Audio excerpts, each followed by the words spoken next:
Hello guys, finally आज हम लोग भोपाल सिटी में घूम रहे हैं। देख रहे हैं गाइज, घोड़ा हम लोग देख लिया। तो गाइज हमने सबसे पहले तो तालाब तक घूमने चले गए, बहुत अच्छा लगा।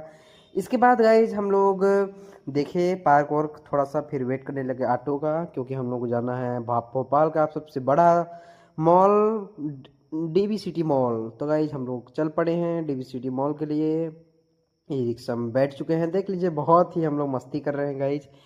तो गाइज फाइनली हम लोग पहुंच चुके हैं डीवी सिटी मॉल। देख सकते हैं कितना बड़ा और भयानक बहुत अच्छा लग रहा है गाइज हम लोग को। ये लगभग 5-6 छत का है, देख लीजिए। हम लोग बहुत ही मस्ती कर रहे हैं गाइज, देख सकते हैं आप लोग, जो कि हमें बहुत अच्छा लगा, क्योंकि हम भोपाल के सबसे टॉप मॉल में आए हैं। देख इसका डेकोरेशन देख लीजिए गाइज, बहुत ही शानदार है। बहुत मज़ा आया घूम के, हम लोग खाए पिए अच्छे से, मतलब मौज मस्ती अच्छे से किए। देख सकते हैं आप लोग बाहर के लिए डीबी सिटी मॉल।